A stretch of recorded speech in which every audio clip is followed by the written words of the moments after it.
you pick up the English Dragon Ball Super manga, you'll see story by Akira Toriyama and art by Toyotaro on the cover.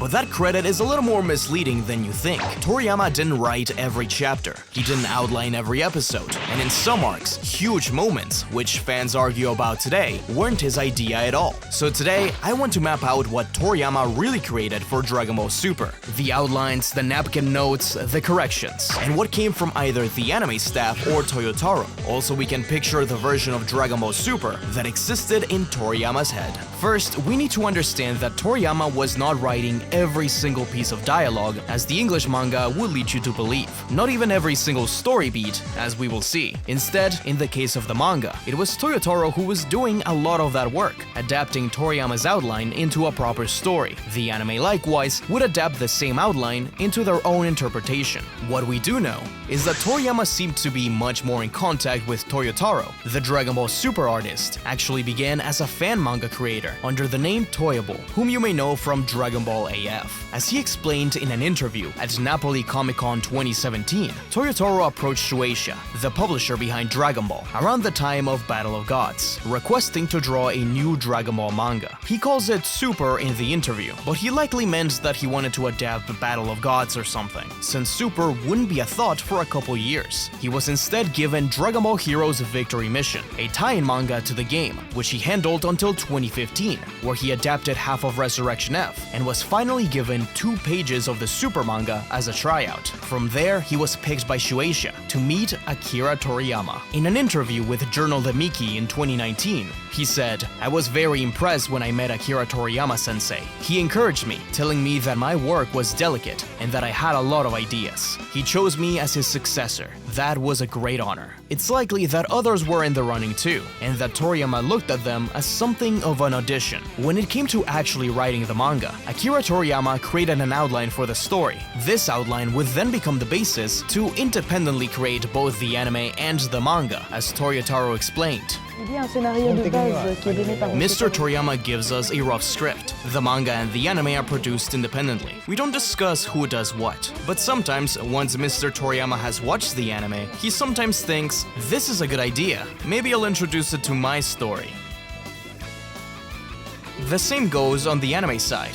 There is an interaction afterwards. So, although Toyotaro's work and the Super anime were independent projects from one another, Toriyama was the linking force pushing them forward. According to V-Jump editor Victory Uchida, around the time of the Moro arc, Super was basically built like this. Toriyama came up with a story, then he, Toyotaro, and Uchida sat down together to hammer it into a plot. Once they settled into a direction, Toyotaro turns it into storyboards and full manga pages, and they leave room in the schedule for Toriyama to review and tweak things. Their work became more and more collaborative as time went on, especially starting from the Tournament of Power. Uchida described the back and forth where one of them pitched an idea, and the other says, "That's great," and they just keep stacking on top of each other. For the anime, producer Satoru Takami explained, Dragon Ball Super is based on Toriyama-sensei's original draft. That's why it's not like the original stories that Toei Animation would make back in Dragon Ball Z. Instead, it's a question of how Toei Animation will depict the original draft, which Toriyama-sensei came up with.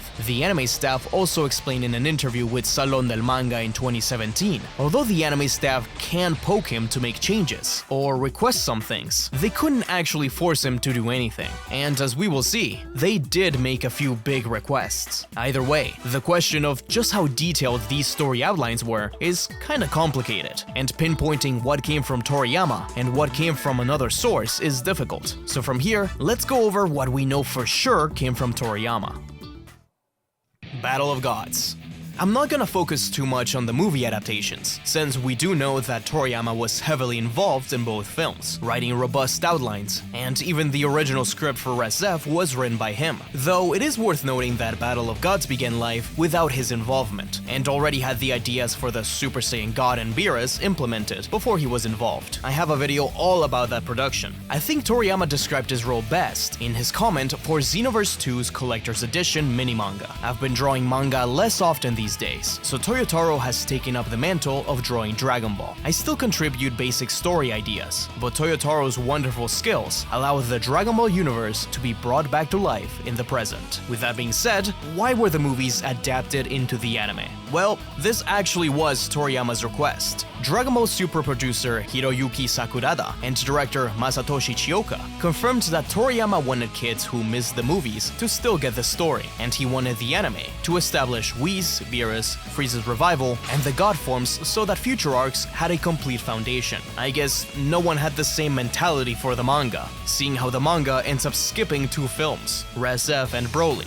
though at least the first half of Res F was adapted by Toyotaro, as I mentioned before. We know that there were some cut scenes from Toriyama's original script of Battle of Gods, so perhaps they made their way into the anime, but we have no way of actually knowing this. Of course, Toriyama designed everyone for Battle of Gods, including Beerus, Whis, and the Super Saiyan God. He later did the same for Goku and Vegeta's new outfits and forms in Res F, along with Master Roshi, Bulma, Krillin, Gohan, Golden Frieza, Frieza's Hell Angels, Shizame, Tagoma, and Sorbet. He even drew up the Sleeping Beerus, and a pretty different version of Beerus' planet, a design which, much later on, Toyotaro would use for Arak's planet in the Tournament of Power. There are 2 points I want to mention about Battle of Gods though. One is that unlike the anime and the movie, in the manga, Goku never powers down from Super Saiyan God after the ritual, until the fight is properly over. The conversation about him absorbing the power also doesn't exist. And second, in the manga, the story is intertwined with a subplot about Champa looking for the Dragon Balls, where Kibito Shin ends up gathering the Namekian ones and defusing in the end. We don't see this in the anime version, though at least the diffusion is talked about. Though the anime and the manga do share similarities, like Goku and Goten in the fields at the start, and the change from Capsule Corp to the boat. Universe 6 Tournament. As we move on to Universe 6, we begin to see just what Toriyama was doing. For all of these arcs, the easiest thing to confirm is the character designs. He didn't design everyone, but most of those that matter. In Universe 6, we have official Toriyama art of the Universe 6 warriors: Botamo, Kappa, Magetta, Frost, and Hit. Frost in particular had all 3 forms designed by Toriyama. He also designed Monaka, Super Shenron, the Universe 6 Kaioshin and attendant, Champa, Vados, the adult version of Tights, the tournament announcer, Zunu and his assistant, Zeno, his bodyguards, the Galactic Cube, Jacko's ship, and most importantly, the tournament singer. Akira Toriyama explained that the reason this arc is overall kinda silly and small scale, despite the Universal Warriors, was because he wanted to kick things off with something simpler. He said, with the Battle of Gods arc and Revival of F, it was one tense story after another. So this time, I wanted to have something relatively simple and cheerful. That was what got the ball rolling. I figured I should change up the pace. Whenever Toriyama is involved in anything, it's always hyped up as a big deal.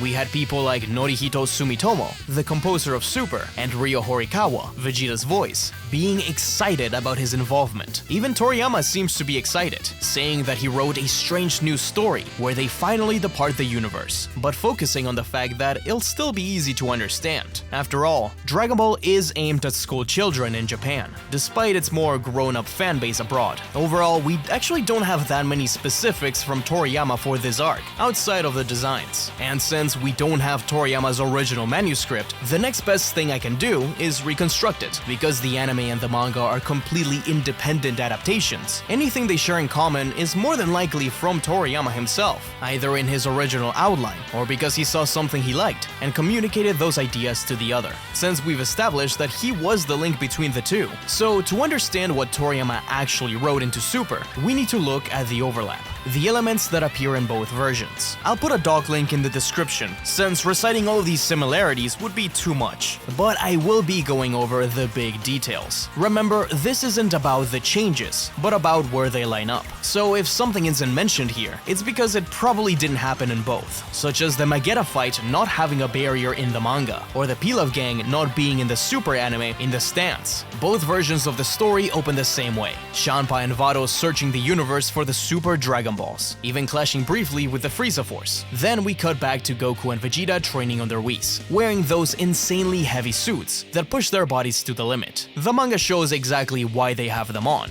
the anime doesn't. Champa and Vados arrive at Beerus' planet, and an argument about which universe has better food somehow escalates into a competition for Earth, though the manga's argument is much larger. Whis explains the multiverse to Goku and Vegeta for the first time here. Beerus selects Monaka as the trump card. Goku and Vegeta recruit Piccolo and Buu instead of Gohan, though Vegeta suggests him. Bulma invents a new dragon radar for the Super Dragon Balls, calls Tights to contact Jacko, travels to Zuno. Jacko wastes one question on Bulma's bust size, and Bulma accidentally burns 2 of her 3 questions, before finally learning the truth about the Super Dragon Balls and Zalama. Then Goku and Vegeta have 3 years of training in the Time Chamber, Goku punching Monaka in the face, the arrival on the nameless planet, the introduction to Team Universe 6, and the characters being largely the same, like Frost being a fake good guy, and of course the Saiyans from Sadala having evolved differently, and wearing ancient Saiyan armor. Though Champa doesn't offer his competitors money in the manga, and Frost is pretty upset by that. Before the tournament begins, Vegeta suggests a written exam to keep unserious fighters out. Buu fails and is disqualified, while Goku barely passes.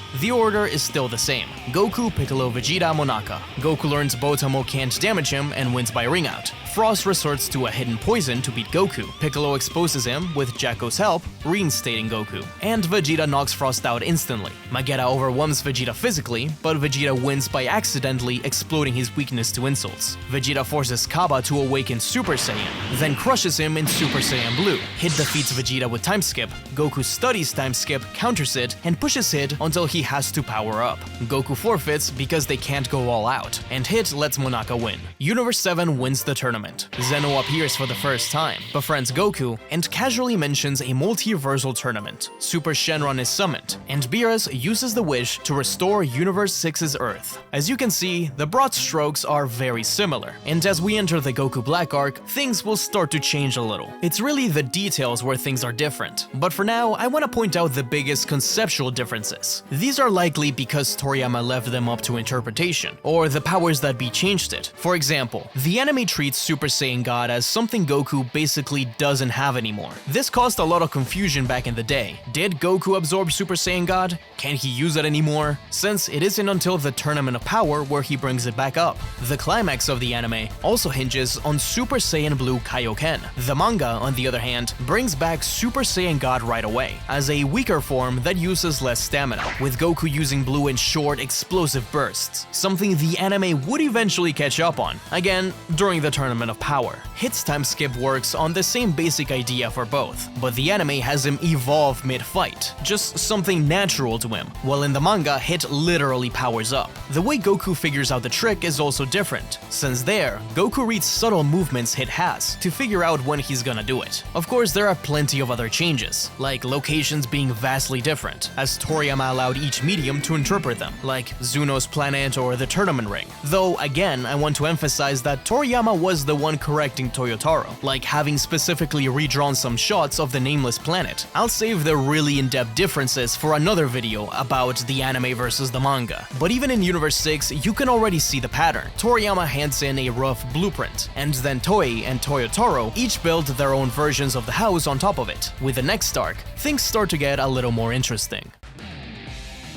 If Universe 6 was Toriyama writing because he wanted to change pace, then the Goku Black arc was Toriyama writing because the editorial office asked him for Trunks. On May 9th, 2016, Toei Animation announced the Goku Black arc by showing off Toriyama's new design for Trunks. Here, we can see an example of Toriyama being directed a certain way to write the story. Next up, in Dragon Ball Super, adult Trunks will be putting in his first appearance in a long time. I put together this story based on suggestions from the editorial office. Like last time, I wrote an outline of the entire plot. Then the script writers break it up into episodes, expanding on things, changing things around, or adding in new bits as needed. He even goes on to say, "Even I haven't checked out the final script yet. Let's enjoy this together." Laughs. This wasn't Toriyama waking up one day and deciding to write a Trunks sequel. Instead, this arc exists specifically because Trunks is popular. But of course, it's not like he ever worked alone in the original series either. He famously changed the villains of the Android arc because of his ex-editor, who thought that Jiro and 19 were lame. And it snowballed from there, but that's a completely different story. This time, because of how popular Trunks was, the editorial department, likely voices from both Toei and Shueisha, asked Toriyama to write a Trunks story.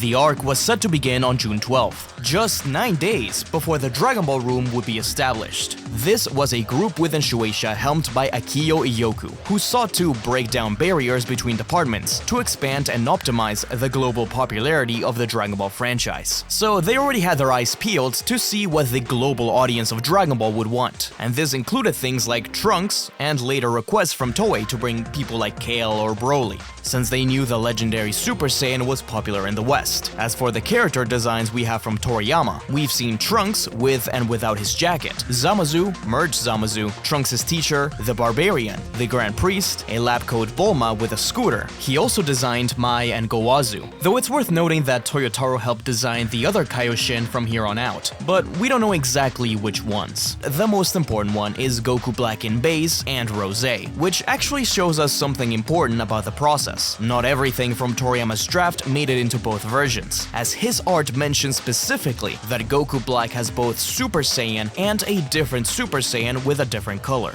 Though the anime never included the normal Super Saiyan for Goku Black, the manga did. The takeaway is, even if something appears only in the manga or only in the anime, that doesn't automatically mean it wasn't from Toriyama. It might have simply been something that the other adaptation chose not to use. For Goku Black in particular, Toriyama was inspired by characters like Fall's Kamen Rider and Fall's Ultraman, with the name stemming from Kamen Rider Black. Toyotaro also commented that his voice and manner of speaking was so popular that the editorial office was getting fan letters from women saying how sexy the performance by Masako Nozawa was. Overall, this arc seemed to signify a transitional period for Toriyama, allowing Toyotaro to slowly change bits and pieces more and more, just as he mentioned he wanted to do before. In fact, Toriyama admits that without Toyotaro, the arc would have likely never gotten made. He explained in an interview with them that, but you know, for this Future Trunks arc, you had to depict Zamasu's and Trunks' inner conflict, right? If this was back when I was drawing the manga myself, then I doubt I could have done it. I mean, I'm not very good at depicting the character's psychology on the page. So this all came together because now I only have to think up the story. It's precisely because you drew it for me that the Future Trunks arc was able to be made. On my own, I doubt I would have been able to express Zamasu's fall to the dark side.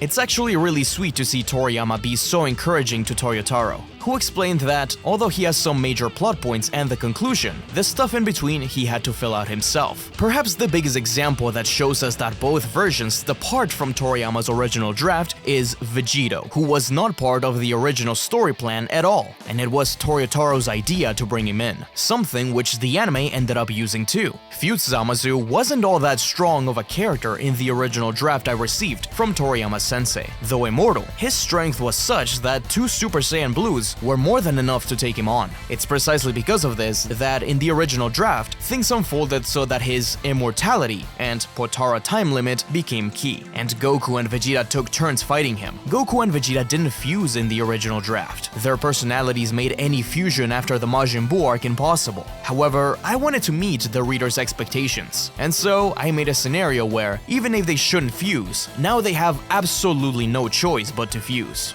Clearly, Toyotaro's ideas were good enough to end up influencing the anime adaptation as well, though some things didn't transfer over, like Vegeta's Super Saiyan God, which Toriyama liked and supervised, or Future Trunks' expanded history with Shin and Kibito, his Kaioshin attendant ritual and healing powers. Though some of that, surprisingly, made it into Dragon Ball Z Kakarot, one of the only times story material exclusive to the manga carried over outside of it. Also, from that interview, it seems like Fused Zamasu would have had a time limit as well, but it ended up being changed. Toriyama's supervision seemed to become more intimate with characters, beyond just the artwork, like in this scene, where Toyotaro made Shin way too surprised at Zamasu's declaration, to which Toriyama told him to make Shin have more decorum, since he's a god. Redrawing Shin and this shot of Zamasu, it really illustrates that Toriyama did have a certain view of these characters, more than people give him credit for. So now that we know how this arc was born, and how loosely both the anime and the manga followed Toriyama's draft, we'll look at the things the two share. Both versions of the story begin in the same way. Future Bulma is killed by Goku Black. Future Trunks is completely outmatched. He has an ally in future Mai, and even their cat, while they plan to escape to the past using the time machine. But Goku Black finds them. Mai appears to die to buy them time. He goes Super Saiyan and barely manages to reach the time machine to escape. In the present, we're shown a normal day. Kid Trunks, Mai, Pilaf, and Shu are stuck in class. Future Trunks' time machine arrives at Capsule Corp. Trunks checks the time machine himself and confirms that the person inside looks just like him, while the Pilaf gang wonder if this older Trunks is some kind of long-lost brother. Goku arrives and gives Future Trunks a senzu bean. The moment Trunks wakes up and sees Goku's face, he lashes out and attacks him on sight. Goku explains that he was resurrected a few years after the Cell Games. From there, Trunks fills them in on his story. With the help of Shin, he prevented Majin Buu's revival by killing Dabura and Babidi. A new enemy appeared in Goku Black, a name that Bulma came up with before she died. Trunks explains that even with his new Super Saiyan 2, his strength wasn't enough to defeat Black.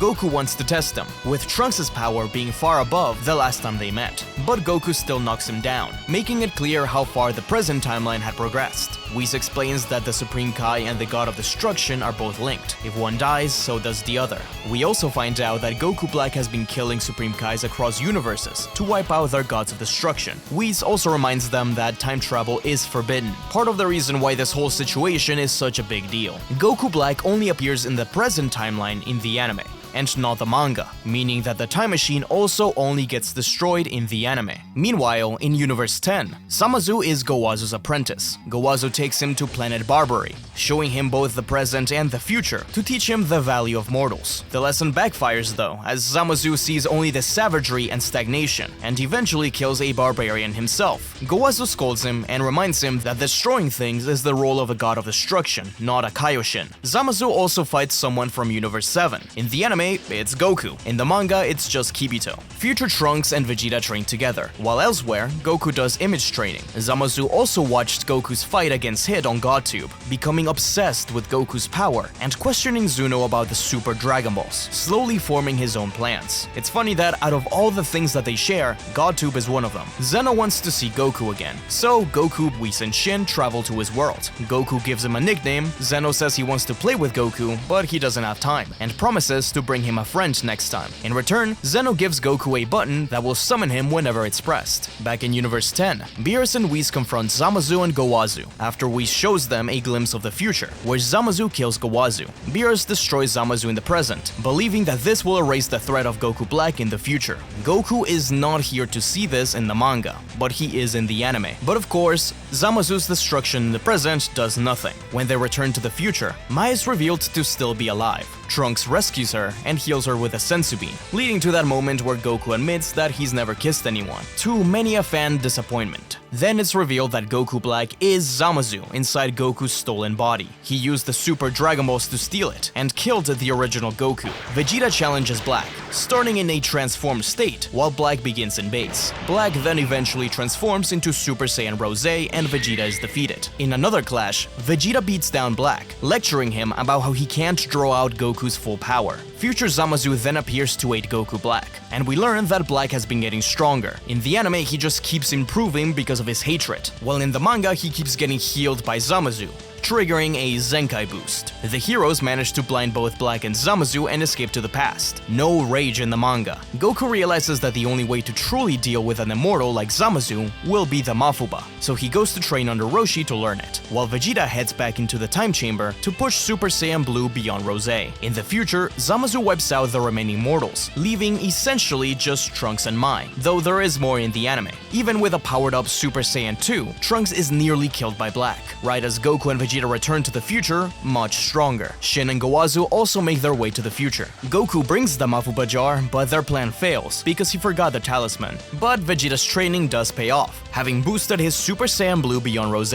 Black and Zamasu resort to the Potara. At full power, Blue Goku is actually able to pressure him, and it's revealed that Fused Zamasu has one critical flaw. He's half mortal, and because of this, his body is unstable. In the anime, he mutates. In the manga, he really doesn't. He just takes his top off. Goku and Vegeta use Shin's Potara to fuse into Vegeto, gaining the upper hand over fused Zamasu, and even use the final Kamehameha. But before they can finish him off, Vegeto defuses. Either way, Trunks cuts him in half, where in the manga we can see a more literal view of his mortal and immortal halves, though without the spirit sword. But thanks to his immortality, Zamasu begins to spread. With no other option, Goku presses the Zeno button, summoning future Zeno, who erases Zamasu along with the entire future timeline. The heroes flee back to the present. Later, Goku returns to the erased future, for just long enough to retrieve future Zeno, bringing him to the present so he can become friends with his present counterpart. Somewhere along the way, we also get confirmation that the Grand Priest is Whis' father. Finally, future Trunks and future Mai are sent to a reset version of the future timeline,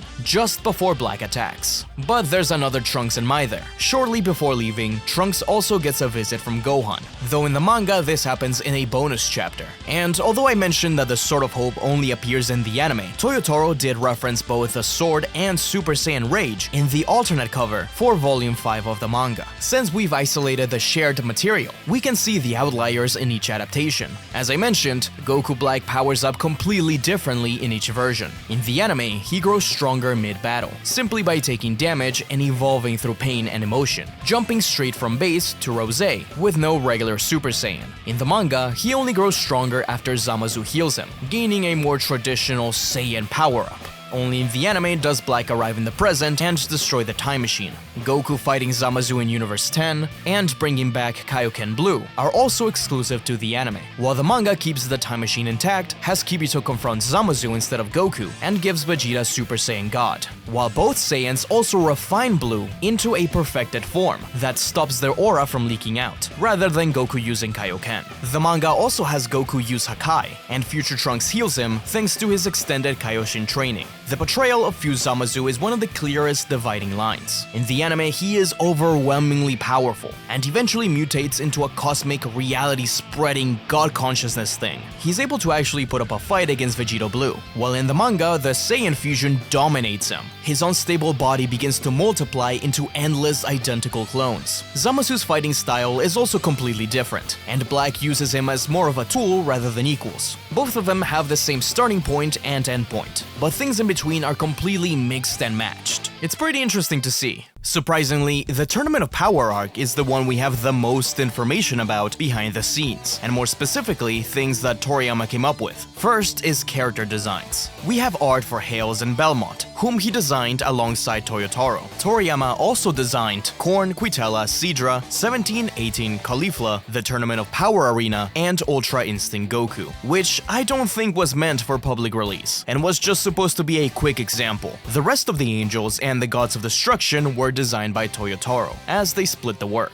showing another important example of how Toyotaro's influence and input into the manga expanded, though previously he had been designing a few minor characters for the anime staff as well. Beyond illustrations, we have it clear that he designed Jiren, Toppo, Dispo, and Ribrianne's Fat State, thanks to an interview with producer Satoru Takami and series director Ryota Nakamura. This interview is insanely insightful because it gives us a clearer picture of how much Toriyama left things up to interpretation in the original draft. Let's go over some of it. The Pride Troopers, outside of Jiren, Dispo, and Toppo, weren't in the original draft, but since these three wore similar outfits, the staff expanded on it into them being a superhero team and designing the rest based on that. Speaking of the Pride Troopers, something that shows just how hectic this workflow was is Jiren. According to Takami, Toriyama's original draft had no direction for Jiren's personality, and the anime staff was going to make him very talkative, the heart of the superhero squad. But when they approached Toriyama with this suggestion, he told them that Jiren doesn't talk much, and ended up giving the staff a proper backstory about his parents and martial arts master being killed. Thus, the anime staff shifted the personality they came up with for Jiren originally into Toppo. We can actually see remnants of this issue in the trailer for the Tournament of Power arc, where we can see it's actually Jiren with Belmont at the Sen exhibition match, rather than Toppo, as Goku was supposed to fight him instead. This lets us know that Toppo likely didn't have many notes regarding him either, though Toriyama did note his background as a candidate for God of Destruction, but his transformation is anime only. Dispo was also a struggle for the anime staff, but once they casted Bin Shimada, known for voicing Broly, he ended up becoming a cocky character. The rest of the squad came after. It seems like this arc as a whole must have had more collaboration between all parties, to have somewhat of a consistent representation of characters across the board, since they were juggling so much. Ribrianne only had her fat design made by Toriyama, and the anime staff came up with the idea of her being the transformation. Because of this, the manga actually doesn't have a base form for her and her friends, as they're always in this quote-unquote transformed magical girl form. Weirdly enough, quite a few of Toriyama's corrections we do have come from stuff involving Ribrianne, like him giving Rosie and Kakunza stretchy limbs, and completely changing Toyotaro's jokes about Universe 2 thinking Ribrianne's round stomach was what made her attractive, and we saying that their standards are backwards. Instead, he added Beerus thinking that she's actually cute. He even added a comment in character from Android 18, reminding Toyotaro that 18's hair is in fact slightly different than before, and not to get it wrong. One of my favorite anecdotes as far as Toriyama corrections goes is that Toyotaro actually made Belmont and Margarita a lot more intimate, having her feeding him grapes, in a much more mundane place for his palace. Toriyama ended up correcting Toyotaro, saying that angels are dispatched by the Omni King, so an angel wouldn't be fond of his god of destruction. They looked a little too much like lovers. Wouldn't want any of us getting the wrong idea. The scene was changed, and now Belmont has a bunch of clown girls instead of Margarita, though he does destroy one of them when she insults her, so he at least cares a little.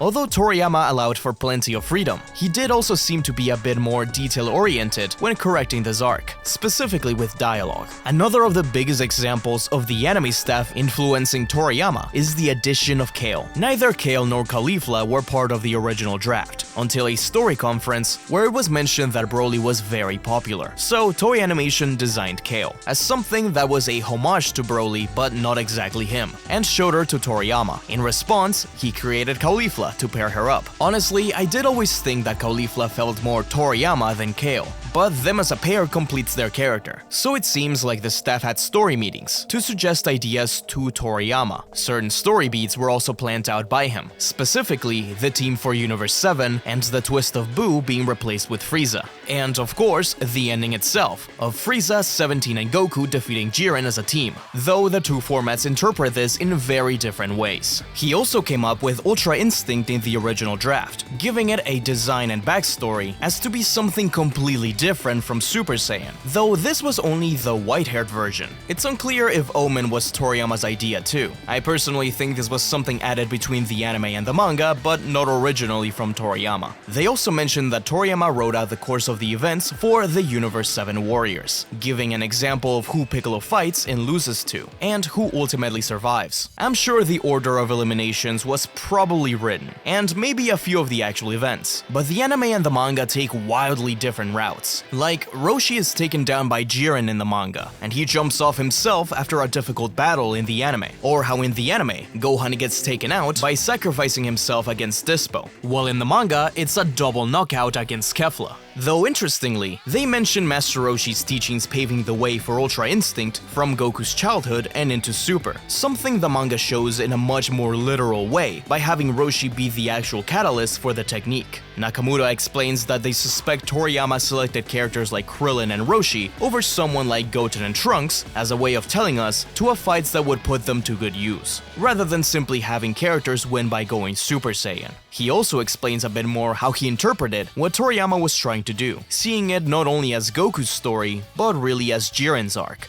He explained, I want children to pick up on what Jiren learns and feels from fighting Goku. I think it's probably something that can be applied in the real world too, since others won't share all of the same sensibilities as you. In fact, most people don't think the same way you do. In this series, it's a physical battle, but I think everyone has had a time when they felt something when their ideas clashed against someone else's. I think Toriyama Sensei's Universe Survival arc is that sort of story. I made it with that interpretation in mind. While the Universe Survival arc may be Goku's story, I think it might actually be Jiren's story too. I think that was Toriyama Sensei's intention when he set up someone like Jiren as the greatest rival, someone who's not simply evil.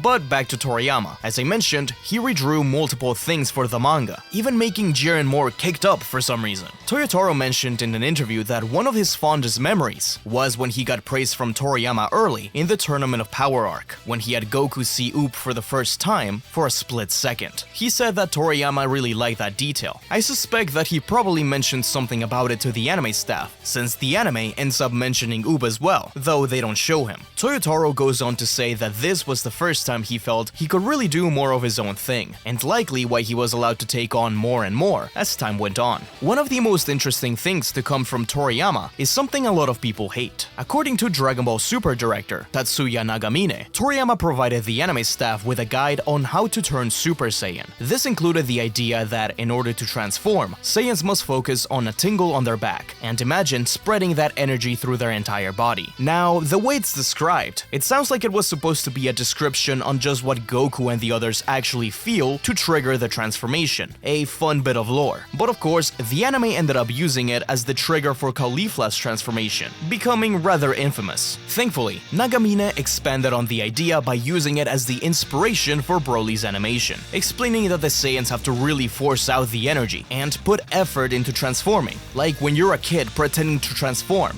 you don't just power up, you really have to try. That's why the transformations in Broly look the way they do, which I think shows the idea a little better. Curiously, it also seems like the specific line Goku says to the criminals about getting a job came from Toriyama himself, as Toyotaro alluded to it in an interview, and it appears in the anime as well. With all of that out of the way, let's look at the shared ideas. This arc begins in an ordinary way, with Goku doing some work. On the drive home, he's ambushed by a group of bandits, and easily defeats them. But the fact that he gets grazed by a stray bullet is enough to make him realize something important, that he's out of shape, and he chastises the criminal. With Bulma now pregnant with Bola, and life finally peaceful again, Goku decides to resume training with Whis at Beerus' planet. In the manga, Beerus threatens Vegeta while he trains there. In the anime, it's Goku. At Beerus', Goku remembers the promise that Zeno made to him, a multiversal tournament.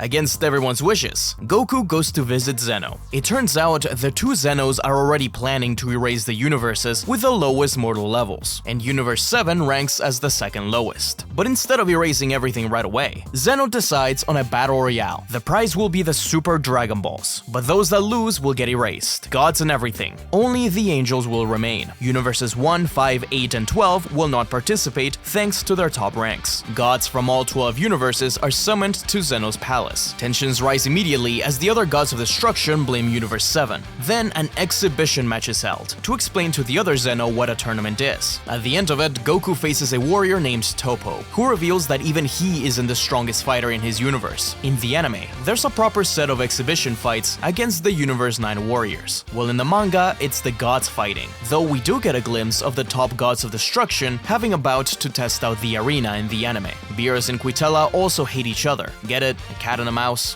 Back in Universe 7, the recruitment begins. It's mentioned that Universe 7 has 28 planets with intelligent life. Goku lies to 18 and Krillin about the prize money to get them to come, and Android 17 is a surprise pick. Goku needs Dende's help to find him, talking about Oob on the way there. 17 and Goku confront poachers, have a fight, and sit by the fire together as they discuss things, including 17's family, the Cruci ones, and his debt to Krillin. The Minotaurs are also in both works, which makes me think this was a Toriyama design. Piccolo has also been training Gohan, who has Ultimate again. At first, Vegeta doesn't want to participate, so Whis helps Bulma give birth to Bola to free him up. When Buu falls asleep, Goku recruits Frieza instead, with the help of Uranai Baba. Frieza has been image training in Hell, and with the promise of resurrection if they win, Frieza agrees to join, though he and Goku have an altercation, which goes unseen in the manga. Krillin also gets mad at Goku when he finds out that he lied, and Bulma has to help convince them to participate. It's also revealed that Beerus lost arm wrestling to another god.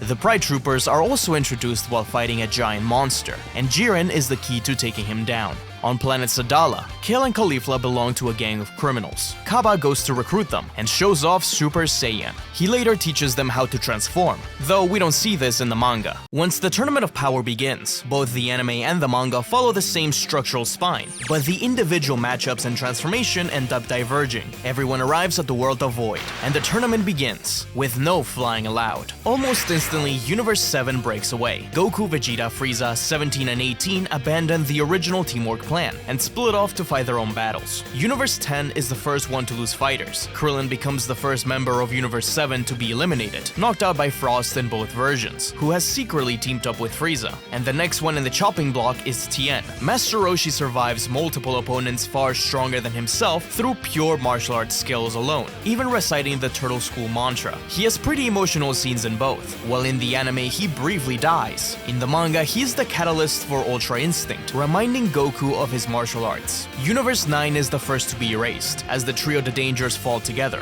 Frieza, who was seemingly betraying Universe 7 by siding with Frost, was actually just manipulating him, and personally eliminates him. Hit and Goku team up against the Pride Trooper. Hit later saves Goku from Jiren, but the time skip is ineffective, and Hit is eliminated.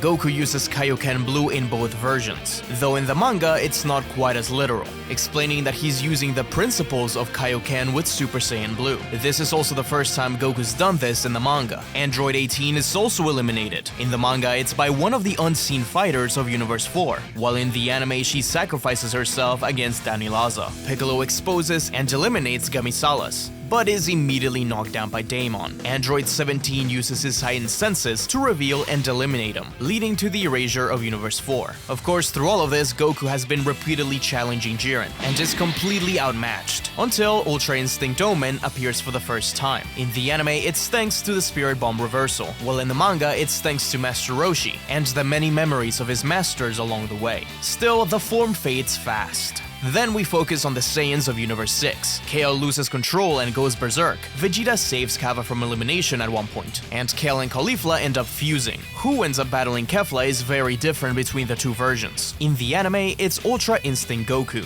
while in the manga, it's Ultimate Gohan. Either way, Gohan is eliminated alongside his opponent in both versions. Dispo in the anime, Kefla in the manga. Universe 6 is also erased. At one point, Universe 3 merges with its remaining fighters, forming Anilaza, who ends up getting defeated, with the anime making a much bigger deal about this. Toppo unleashes the power of the God of Destruction, literally transforming in the anime. Vegeta does end up defeating Toppo, but he's not the reason for the elimination in the manga. Android 17 appears to sacrifice himself against Jiren, and Frieza vanishes, leaving Goku alone.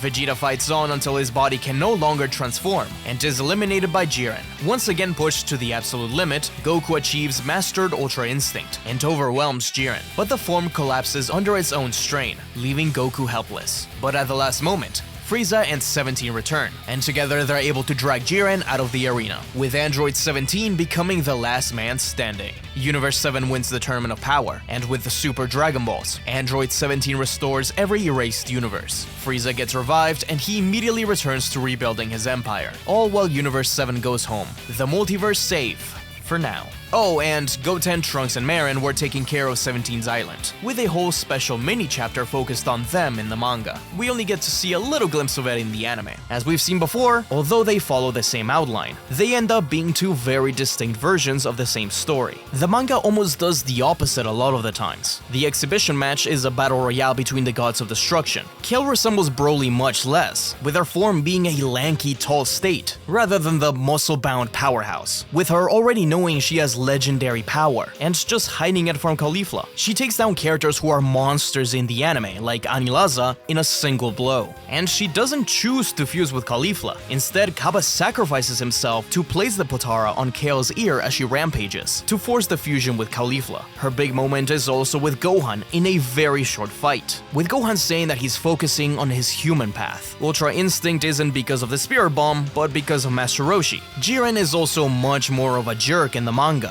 In the anime, at least he tries to help Dispo when he's in trouble. In the manga, it's kind of his fault that Dispo and Toppo are eliminated. They were asking for his help, and he just tells them to watch from the stands, while the ground beneath them breaks apart. There are many more examples of differences here. Since the Tournament of Power is pretty much one giant fight, Toriyama definitely left a lot of it up to interpretation. He was focused on writing plot points, not figuring out the matches. The one caveat I will mention is evolution. Director Megumi Ishitani Shintani, has mentioned that evolution was an anime original transformation. Although it doesn't seem like evolution is really in the manga here, Toyotaro did decide to add it retroactively to it, to make it quote-unquote easier for the readers. V-Jump does mention it as being in the manga, and Toyotaro clearly shows it on the cover of volume 17. In an interview, he explained that it's not referred to it by name in the manga, and that the way he powers up is different, but that it is there. That is to say, although this wasn't from Toriyama, it's something the two incarnations end up sharing. And with that, we've gone through all of the original Super arcs. I hope I haven't missed any major interviews, but I did do a lot of research for this. It's just kinda hard to keep track of everything. But we're not done yet. I want to touch a bit upon the Super movies and the manga-only arcs, since Toriyama's involvement became quite different during some of these.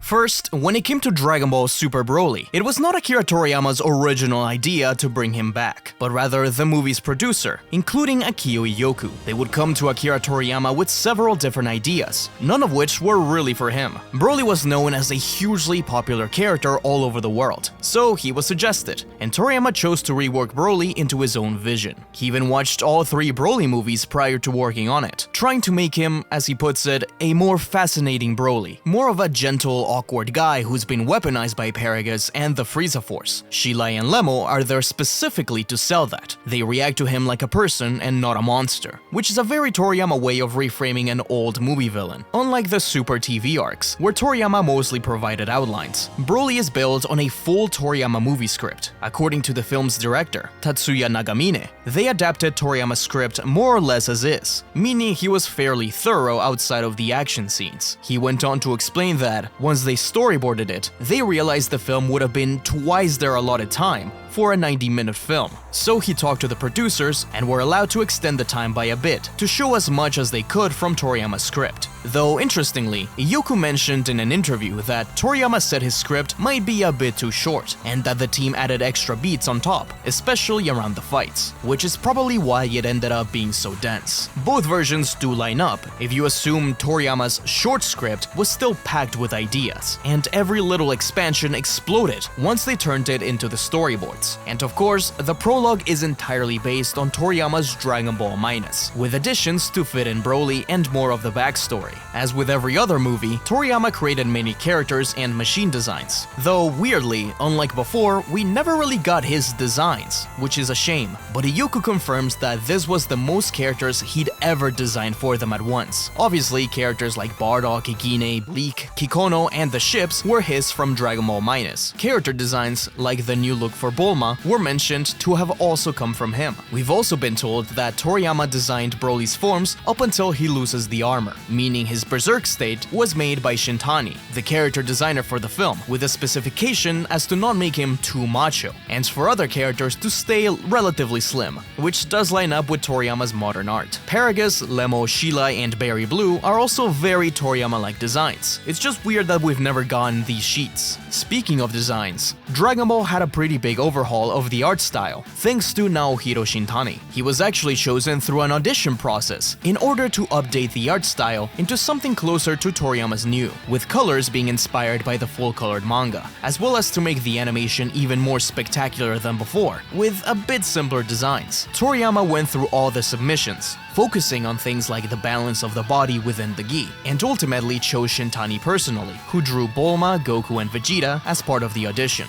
The characters Toriyama was most concerned about, and although Goku had no notes, he did correct the female characters a bit. Some things and locations, such as King Vegeta's castle, were handled by various separate artists, with my favorite anecdote being from Nobuhito Sue, who explained that he was given the designs for Planet Vegeta from the original film to use as inspiration, and directed to make the castle massive. Of course, the castle ended up being based on the fake Neo Planet Vegeta castle Paragus uses in the original film, and I just love this design for Broly. It's one of my favorite locations in the whole series. Quickly going back to Nagamine, I wanted to mention his perspective on the Saiyans through the film, which I find fascinating. He sees the film as taking place in a point in history where the Saiyans have lost much of their original warrior pride. Under Frieza's control, even King Vegeta no longer challenges anything, he just bows his head. In Nagamine's eyes, Bardock is basically the last Saiyan who still carries some of that true warrior spirit. The most interesting part is how he contrasts that with Goku, Vegeta, and especially Broly, because all three of them were taken away from Planet Vegeta when they were kids. He believes that they preserve more of that pure Saiyan nature. They weren't shaped by Frieza's rule or by the culture the Saiyans had become. He does mention that Vegeta still has that royal pride he grew up with, which interferes a bit, but Goku and Broly in particular represent something to what the Saiyans were originally, before being conquered. Nagamine even says that when Goku meets and fights Broly, he reconnects with a deeper sense of Saiyan pride, something primal and invigorating. To him, Broly is the embodiment of a pure Saiyan, raw, instinctive, and almost beautiful in how unrestrained he is. And that's why he views the film as a kind of rebirth of the Saiyan race, told through Broly's existence and the way he reflects their origins, ending the film with Goku declaring his Saiyan name. Kakarot. But after Broly, something changes again, because at this point, the Super anime ended, but Toyotaro had to keep going, and that leads directly into Dragon Ball Super's first manga-exclusive story, the Moro arc. The Moro arc was a special case for Dragon Ball, as it was the first arc primarily helmed by Toyotaro. In an interview at Japan Expo in Paris 2025, Toyotaro explained that after the Tournament of Power, he wrote the scenario for the Moro arc entirely on his own, and would then show the scenarios he wrote to Toriyama for approval, before moving on to drawing. Though that doesn't mean that Toriyama didn't come up with anything. Toyotaro has said that he was shocked by the kind of ideas Toriyama would suggest during their meetings, specifically mentioning one of the new character's secrets, and though he doesn't clarify what that is, my guess is that it was Toriyama's idea to make mirrors an angel. In the initial message at the start of the arc, Toyotaro explains that he's teamed up with Toriyama and has been getting a lot of praise for his work. And of course, Toriyama was still correcting Toyotaro's art, like this one, with Jacko bowing. He also corrected Toyotaro's Goku looking to the side towards the end of the story. But basically, it seems that this really was Toyotaro's story, and Toriyama simply supervised and gave some ideas. After all, Toriyama was a lot more involved with the movies this time around, so I wouldn't be surprised if he was just busier. Of course, this means Toyotaro was responsible for the major characters, like Mirrors and Moro. Toyotaro explained that Mirrors was designed to fit in with the Galactic Patrol's retro, classic alien aesthetic. His silver bowl cut and sharp facial features give him a Bishonen charm. Toyotaro aimed for pure evil, right from the start, a villain who clearly had to be defeated the moment you saw him, similar to the impact of Demon King Piccolo. He based Moro's look on goats, a common Western demon motif, and dressed him up like the Grim Reaper, to push that sinister feel even further. One aspect from the arc which came indirectly from Akira Toriyama was the inclusion of the Yardrat in the original manga. These aliens were only ever mentioned. The anime created a filler design for them, but when the MMO Dragon Ball Online was created, Akira Toriyama had to make an original design for them, as the game only had the rights to use manga material, and they played a major role as the fast travel and banking systems. Since Toyotaro is a huge Dragon Ball nerd, instead of only including the anime design or only Toriyama's design, he included them both. Toyotaro explained that he couldn't decide on which to include, but Victory Uchida encouraged him to use both. After all, there are all kinds of people on Earth, why not on Yardrat too? Thus, the design for the Elder Pibara was born. So let's move on to the Granolah arc, where Toriyama once again had more involvement. The Granolah arc was even more of a collaborative project between Toyotaro and Toriyama. Toyotaro said that it took even longer to come up with ideas than the previous arc. During an interview with Victory Uchida, the artist explained that he came up with Granolah first, after debating whether to use a new character or an old one for the next arc. The two of them worked together to come up with how to build a story around him. They then took it to Toriyama, who got back to Toyotaro with a proper plot proposal. Toyotaro said that Toriyama really understood what he was going for, really expanded it, and improved it. So, although the initial concept was Toyotaro, it eventually became the two of them writing it together. Toyotaro was responsible for character designs, but kept getting them rejected by Toriyama over and over again, in particular with the heaters. Toyotaro also designed Granolah, but Toriyama approved him right away. Oatmeal, Granolah's aim assist buddy, was created from advice by Toriyama, saying that characters should come in pairs, otherwise you can't properly convey what the other thinks. For example, Nappa and Vegeta, Whis and Beerus. The design for the Sugarians and Monaito were both made by Toriyama, though Monaito was originally named Slug in the draft, and Toyotaro had to change change it to set him apart from the movie villain, Lord Slug. And although not designed by Toriyama, the Heaters were characters added by him upon revisions of the proposal. Toriyama was also the one to come up with the idea that the Cerealians shouldn't be a tribe of hardcore warriors, but should still be militant, and that's what led to the idea of Granolah as a sniper, and thus the monocle and the old-fashioned alien outfit. Through this arc, Toyotaro also explained that there are some things that he has no authority to do. This includes the creation of new Dragon Balls and the revelation that Namekians came from another realm. These came from Toriyama directly, and of course, this revelation was later expanded upon in Dragon Ball Daima. Toriyama gave a lot of insight to Toyotaro about the Dragon World, and made him feel more safe about adding things like Dragon Balls. This was all done during COVID, so communication was more difficult than with previous arcs. Toriyama also gave input on the Bardock section of the story, which makes sense. Goku finding out more about his parents is a big deal, and I still can't believe it happened. Toyotaro asked Toriyama a lot about it to make sure that he got things right, since he had wanted to include Bardock in the story for a long time. The scene with Lord Zuno and Maki was specifically made by Toriyama to relieve the tension, since the whole arc is pretty tense the entire time. Toyotaro cited it as one of his favorite scenes. He also mentioned a cut concept, where he explains that Flake, the Cerulean warrior who dies defending everyone, was Granolah's father in his mind. But since he never got confirmation from Toriyama, he wrote it so it wouldn't necessarily have to be him, and that, quote, Toriyama may have someone else in mind as Granolah's father. Of course, this never went anywhere, but it does make me wonder if, at one point in some draft, Granolah's parentage played a bigger role. Perhaps the biggest thing about this arc is the two new transformations, Ultra Ego Vegeta and Black Frieza. Ego was created by Toyotaro, but overseen by Toriyama, who gave his approval. Toyotaro explained that he was trying to capture Beerus' essence through this design. For Frieza Black, I haven't been able to find any actual confirmation about Toriyama's involvement, but just like with most other things, I'm 90% sure that he was designed by Toyotaro and given the okay by Toriyama. One of my favorite quotes from any of the interviews I've had to read so far for this video is when talking about Granolah. Toyotaro says, "I was focusing on the fact that he was a survivor, but Toriyama reminded us that this isn't a warrior race, right? But that they do like to fight. I didn't really know what to make of that." So clearly, Toriyama was a mystery to them sometimes too, just like he was to us.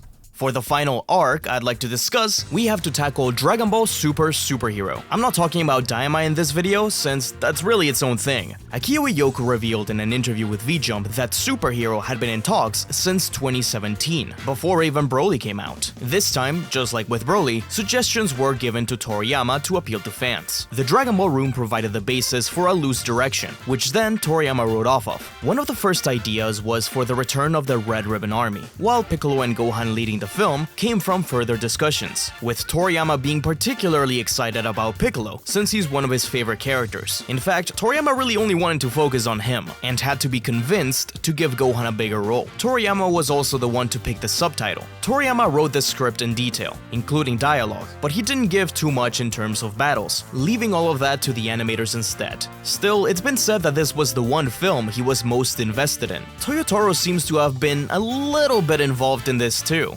since he's mentioned having been in meetings regarding Superhero, and his designs for the Alpha androids from the manga prequel appear briefly in the film. Toriyama, like always, made quite a few designs for the film, even updating old characters like Korin. The Panenko plushies Piccolo has were also designed by Toriyama, after Yoku asked Toriyama what the plushes in the script should look like. Piccolo's design was also from him, specifically his red ribbon outfit. Of course, he also designed Orange Piccolo, naming it that with the reasoning that Piccolo wouldn't be very good at naming things. Beast Gohan also came from him, which he originally drew with a scary face and pale skin, or blue skin depending on the translation, but I'm pretty sure it's supposed to be pale. Of course, the villains, the Gammas and Cell Max, came from him as well, with the specific scene of Gamma 2's sacrifice being drawn by him. The superhero Clean God, which briefly appears in the film and in the manga, was also a Toriyama design. Pan's teacher is also a surprising design to come from him, but he didn't stop there, since some locations, like Piccolo's house, came from him too. And right as I was finishing this, I found Toriyama's design for Carmine and his car. Of course, I want to reiterate that Toriyama made many designs. Most of the important ones likely came from him. I'm just highlighting the ones that I know 100% we have or have been talked about in interviews.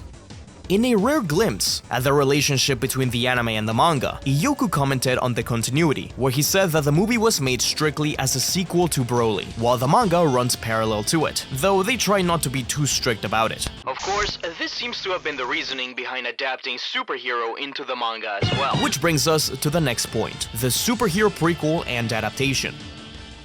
Toyotaro had actually wanted to make a spin-off manga about Trunks for a long time, so Toriyama encouraged him to write a mini-arc into the main story, suggesting him becoming a superhero. This was done in particular because they wanted to have a look away from Goku, Vegeta, and the universe-spanning adventures, bringing the story back down into something more grounded at least for a bit. In order to accomplish this, Toriyama gave Toyotaro a lot of insight into what this new grown-up version of the Saiyans were like. Toyotaro actually couldn't see Trunks as a superhero because he was too cool, but Toriyama explained their origin and how Trunks has a strong sense of justice, despite being a scattered-brained teenager, with an example of Trunks punishing someone for littering, which Toyotaro turned into a scene. Toyotaro was also responsible with designing the suits, but Toriyama changed it and ended up making the final versions. Of course, the arc was done under Toriyama's supervision with some changes, such as correcting the hero poses as to not make them too muscular, since they're just teenagers. The entirety of Chapter 104 was all Toriyama's idea for the origin of the Great Saiyaman X, though Toyotaro didn't get to adapt it until after the superhero arc was done,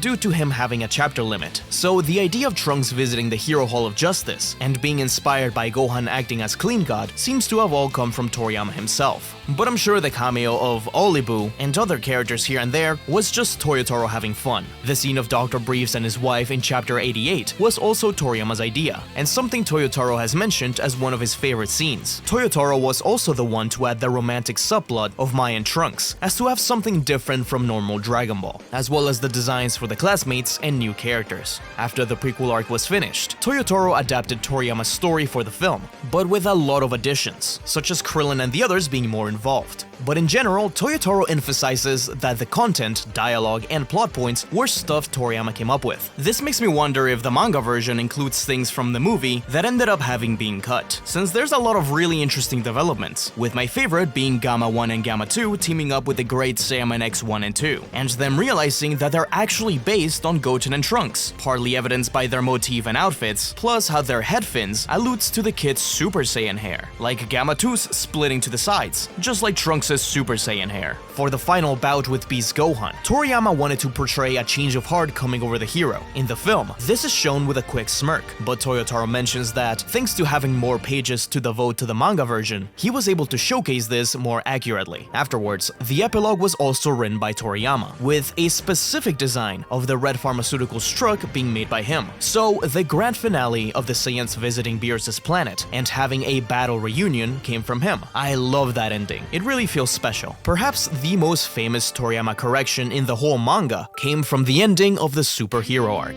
This final correction to Toyotaro was having Piccolo wave goodbye to Pan's kindergarten teacher rather than just flying away. We don't have the correction itself, but we do have a recreation made by Toyotaro, plus an alternate angle made as a bonus illustration for the manga. I think it's really poetic. It's a heartfelt final correction from Toriyama, nearly as a goodbye to us, the audience, from a man who gave us so much. And so, after reading so many interviews, that's what I gathered together as having come directly from Toriyama. I wanted to do this not to say that one version's more canon than the other, but to really showcase that Toriyama wasn't entirely responsible for this, whether you like it or not. It was a hugely collaborative process. Now that the original creator is resting in peace, only time will tell what the next adventure will be. But whatever it is, the process behind it will have to be vastly different. They won't have Toriyama to turn to write out that skeleton, but I am hopeful for what's to come. Anyways, thanks for watching. Be sure to napkin note that subscribe button, and if you're looking for more deep dives into Dragon Ball, check out my video going over Dragon Ball manga scenes that never made it into the anime.